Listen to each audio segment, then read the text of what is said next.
I want to tell you about a man I'll call Walter. Walter was 71 years old when he first came to see me. He walked into my office with his shoulders back, and honestly, he had every reason to be proud of himself. 10 years earlier, his doctor had told him his blood sugar was creeping up, and Walter did something a lot of people struggle to do. He actually changed. No more soda, no more dessert after dinner, no more sweet tea on the porch in the evenings, which for a man who grew up in the South was no small sacrifice. He was disciplined about it, and I want you to know that discipline mattered. It genuinely helped him. But when Walter sat down across from me that day, his blood pressure was higher than either of us wanted. His cholesterol numbers weren't where they should have been. And when I asked him gently to walk me through a typical day of eating, I started to understand why. Breakfast most mornings was 2 strips of bacon and buttered toast. Lunch was often a deli sandwich, piled high with sliced turkey or ham, because in his mind, that felt light. That felt like the healthy choice, especially compared to the burger he might have ordered years ago. Dinner, a few nights a week, came out of a box in the freezer. Salisbury steak one night, chicken Alfredo another. Convenient, filling. And since none of it involved sugar, in Walter's mind, none of it was really a problem.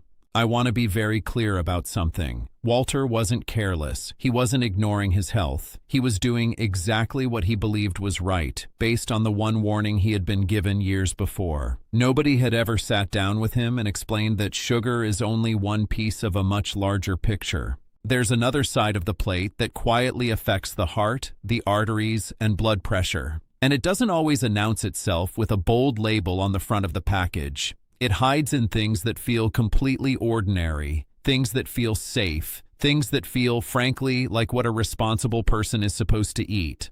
I'm Dr. Alan Mercer. I've spent more than 35 years practicing medicine, and the greater part of that career has been spent caring for older adults, sitting across from patients just like Walter, week after week, year after year. And if there's one thing that experience has taught me, it's this. Nobody's health falls apart because of a single meal, a single snack, or a single bad day. It falls apart slowly, quietly, almost invisibly, over years of small habits that seemed completely harmless at the time they were formed. Before we go any further, I want you to hear something clearly, because I think it matters more than anything else I'll say today. This video is not about fear. I don't believe in scaring people into change, and in 35 years of practicing medicine, I have never once seen fear build a lasting healthy habit. What I do believe in, deeply, is understanding. When a person truly understands why something matters, they don't need to be frightened into action. They can simply make an informed choice, one that fits their own life, their own history, and ideally, one that's discussed openly with their own doctor. So today, I want to walk through 7 everyday foods. Foods that many of my patients over the age of 60 have eaten regularly, sometimes for decades, without ever realizing how they may be quietly affecting cardiovascular health. I am not going to tell you that any single one of these foods is dangerous. I am not going to tell you to walk into your kitchen today and throw everything away. What I want to offer you is the same information I wish someone had sat down and explained to Walter 10 years before he ever set foot in my office, so that you can look at your own plate with a little more clarity and a little less confusion.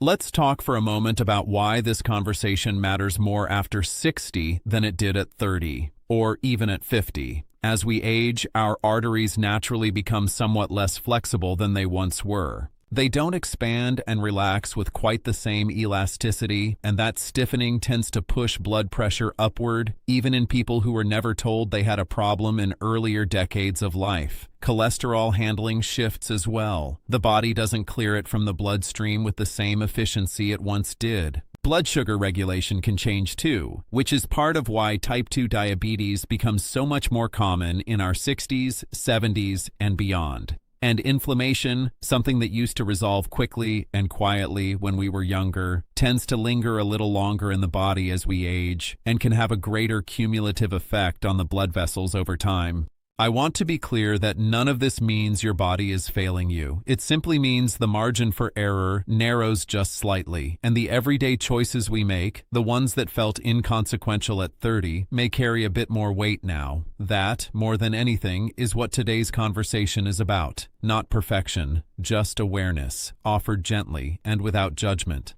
I sometimes describe it to my patients this way. Think of your cardiovascular system like a familiar road you've driven your entire life. At 30, that road was wide, smooth, and forgiving. A little extra speed, a sharp turn taken carelessly, none of it mattered much because there was so much room for error on either side. By the time we reach our 60s and 70s, that same road often narrows just a bit. The shoulders aren't quite as wide as they once were. The turns feel a touch tighter. You can still drive it comfortably, and most people do, for decades more. But it does ask for a little more attention than it once did. That's really all we're talking about today. Paying a bit more attention to a road you've been driving your whole life, not learning to fear it. I also want to remind you, before we go any further, that no single food, no single meal, and certainly no single day of eating will define your health. The human body is remarkably resilient, and it forgives an enormous amount over time. What tends to matter, based on everything we understand from research and from decades of clinical experience, is the pattern that repeats itself week after week, year after year. That's the lens I'd like you to hold gently in mind as we walk through each of these 7 foods together. Let's start with the first food, and it's one that touches nearly every American breakfast table in some form. Processed meats, bacon, sausage, hot dogs, and deli meats. I want to tell you about a patient I'll call Diane. Diane was 68 years old, recently retired after a long career as an office administrator, and honestly, one of the most health-conscious women I had met in years. She walked every single morning, rain or shine. She had given up red meat almost entirely, something she was quite proud of. But she loved her turkey sandwich at lunch, and she genuinely believed, with good reason based on everything she'd read, that she was making the healthy choice by picking sliced turkey breast over roast beef or salami. It felt light. It felt lean. In her mind, it simply could not be a concern. Here is what Diane did not know, and what many people never realize. Processed meats, even lean-sounding varieties like turkey breast or chicken breast deli slices, are typically preserved with sodium, and in many cases with nitrates or nitrites, to extend shelf life and enhance flavor.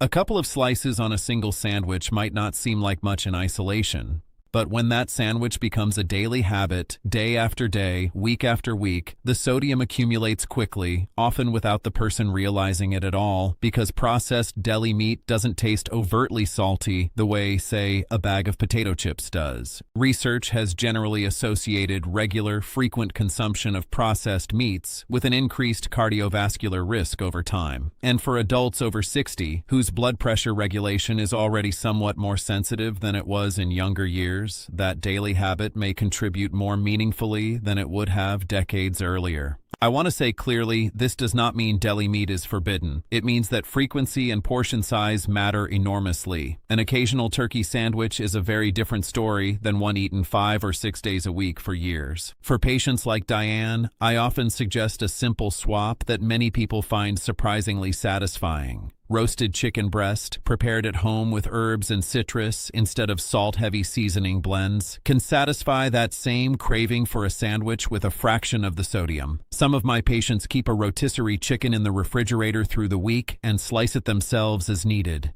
It takes a bit more planning, yes, but it hands you back control over exactly what goes into your body, rather than leaving it to a packaging label. And I want to say this clearly, because I intend to repeat it throughout today's discussion. Diane is not in any danger because she occasionally enjoys a turkey sandwich. The goal here was never to eliminate every processed food from your life entirely. The goal is to understand what daily, repeated habits may be doing quietly in the background, over months and years, so that you can make informed choices that fit your own health picture, ideally in conversation with your own physician. Let's move now to the second food, highly processed frozen meals, the kind Walter was leaning on a few nights each week. I think most of us understand exactly why frozen dinners became so popular in American households. After a certain point in life, especially for those living alone or caring for a spouse with health challenges of their own, preparing a full meal from scratch every single night simply isn't realistic. Frozen meals offer convenience, built-in portion control, and honestly, a real sense of relief on an exhausted evening. I am not here to criticize anyone for reaching for one. I've recommended them myself in the right circumstances. But here is the piece that tends to surprise a lot of my patients. Many frozen entrees, even ones marketed with words like healthy or light prominently on the box, can contain a substantial portion of a full day's recommended sodium intake in a single serving. Sodium is used generously in processed foods because it enhances flavor and helps preserve the product on the shelf and in the freezer. For someone actively managing blood pressure, especially as arteries naturally stiffen with age, a regular pattern of high-sodium frozen meals, several nights a week, sustained over months and years, may contribute to blood pressure that becomes harder to control, even alongside medication that used to work perfectly well. What I generally recommend to patients isn't to eliminate frozen meals altogether, because for many people, that simply isn't a realistic ask, and I try never to give advice that isn't realistic. Instead, I encourage reading the sodium content per serving directly off the box and comparing brands side by side, because the difference between products on the same shelf can be substantial, sometimes several hundred milligrams apart. I also suggest pairing a frozen meal with a fresh side, something as simple as a quick side salad or a handful of steamed vegetables, which can help balance the overall meal without adding much time or effort to your evening. Again, I want to emphasize this is about pattern, not panic. A frozen meal here and there, particularly a lower sodium option chosen thoughtfully, tells a very different story than 5 or 6 nights a week, sustained for years on end. The third food is one that surprises very few people once we talk it through honestly, but it's still worth addressing with real clarity. Sugary drinks, soda, sweetened iced tea, and sweetened juices. I had a patient, a retired school teacher I'll call Robert, who was genuinely proud that he'd never developed what he called a junk food habit. He didn't eat much candy. He rarely touched dessert, out of personal discipline more than anything else. But he drank 3 to 4 tall glasses of sweet tea every single day, a habit that traced back to his childhood and had simply never changed across 7 decades of life. In his mind, it was just tea. It never occurred to him to count it the same way he might count a slice of cake. Sugary beverages are unique in an important way. They add a significant amount of sugar to the diet without making a person feel full, the way solid food generally does. Over time, regular consumption of sugary drinks has been associated with higher blood sugar levels, elevated triglycerides, and weight gain concentrated around the midsection, all of which can contribute meaningfully to cardiovascular strain. For adults over 60, particularly those with prediabetes or a family history of diabetes, this kind of daily habit may carry more weight now than it did in earlier decades of life, when the body processed sugar with a bit more efficiency and resilience. The encouraging news, and I do want to end this section on encouragement, is that this is often one of the more manageable habits to gradually adjust. Many of my patients have had genuine success cutting sweet tea with unsweetened tea, roughly half and half to start, and slowly shifting that ratio over several weeks until the sweetness they once craved becomes almost unnecessary. Sparkling water with a splash of real fruit juice is another option some patients have grown to enjoy quite a bit. The goal here is never to force yourself to drink something you find unpleasant. It's to slowly, patiently retrain the palate, which genuinely does happen, often faster than most people expect going in. The fourth food category is ultra-processed snack foods, chips, crackers, and other packaged snack items. I think of a patient named Grace, a widow in her early 70s who lived alone and told me, quite honestly and without any embarrassment, that snacking had become a source of comfort during her quiet evenings. A handful of crackers while watching the evening news, a small bag of chips alongside her lunch. Nothing that felt excessive to her, and I want to be fair here, it wasn't necessarily excessive in raw quantity. The real concern was more about what these particular snacks tend to be made of, day after day. Many packaged snack foods are high in sodium and refined carbohydrates, and relatively low in the fiber and nutrients that help the body process food more steadily and predictably. Eaten occasionally, this genuinely isn't something to worry over. But as a daily pattern, especially layered on top of other sodium sources throughout the day, like Diane's sandwich or Walter's frozen dinner, the cumulative sodium load can become quite significant without anyone ever intending it to.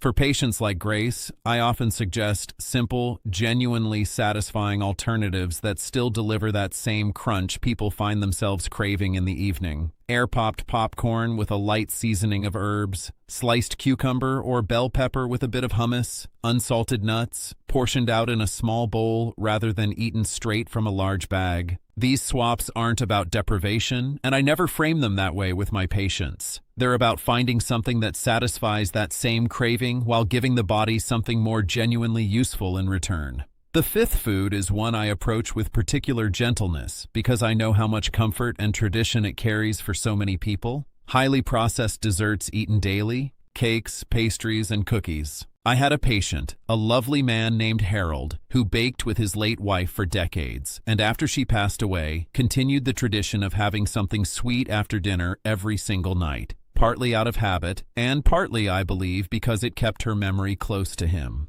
I want to honor that fully. Food is never simply fuel. It carries memory, culture, and comfort, and I never want anyone watching this to feel ashamed of that. That said, from a purely medical standpoint, daily consumption of highly processed baked goods, which are typically high in both refined sugar and saturated fat, has been associated with higher triglycerides and, for some individuals, increased markers of inflammation over time. For adults over 60, whose bodies process fat and sugar somewhat differently than they did in younger years, this kind of daily habit may carry more cardiovascular weight now than it once did decades earlier. I never once told Harold to give up dessert entirely, and I wouldn't tell you that either. Instead, we talked together about frequency. Perhaps a smaller portion most nights of the week, with a true, full indulgence reserved for a weekend or a special occasion, rather than a full slice every single evening. We also talked about naturally sweet alternatives, like baked apples dusted with cinnamon, or a small square of dark chocolate, which can satisfy that craving for something sweet with a somewhat gentler impact on the body over time. The sixth food is fast food, eaten frequently, several times a week, rather than occasionally.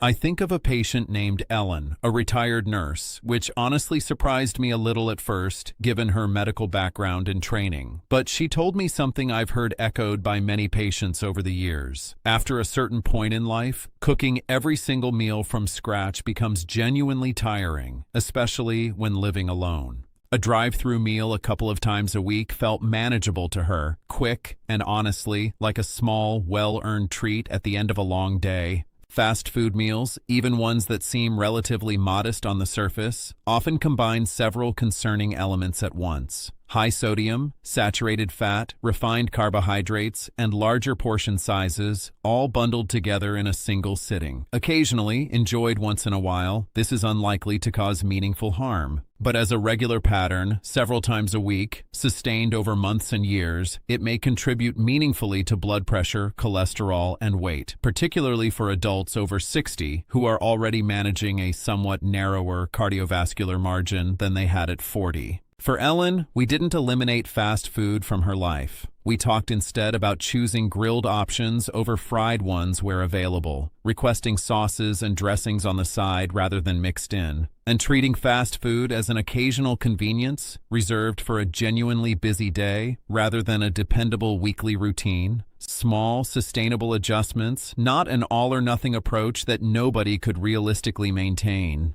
If you're finding today's discussion helpful, I'd love for you to subscribe. This channel is dedicated to helping adults over 60 better understand their health with calm, evidence-informed guidance you can actually use in your own daily life. The seventh and final food category is restaurant meals, particularly those with hidden sodium and larger portion sizes than most of us realize. I think of a couple I saw together in my office, John and Marilyn, who enjoyed dining out most weekends, a tradition they had looked forward to together for their entire married life. They ordered thoughtfully, avoided anything fried, and felt genuinely confident they were making reasonable, health-conscious choices.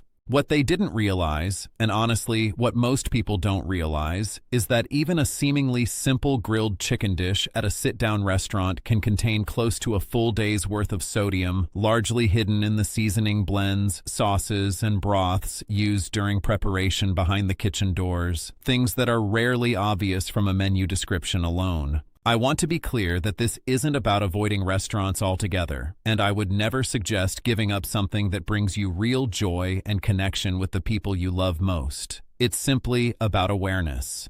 Asking for sauces and dressings on the side, requesting a to-go container early in the meal and portioning half of the dish for later, or occasionally asking your server how something is prepared can make a genuinely meaningful difference over time, especially if dining out happens weekly rather than as an occasional treat reserved for special occasions. Now, let's bring all of this together, because I don't want you to walk away from today's conversation feeling like your own kitchen is somehow full of danger. That was never the point, and it never will be with any video on this channel. We talked through 7 foods today: processed meats, highly processed frozen meals, sugary drinks, ultra-processed snack foods, highly processed desserts eaten daily, frequent fast food, and restaurant meals with hidden sodium and larger portions than we tend to expect. Every single one of these foods can absolutely remain part of a healthy, fulfilling life. The concern was never about any one food in isolation, and I want you to hear that clearly.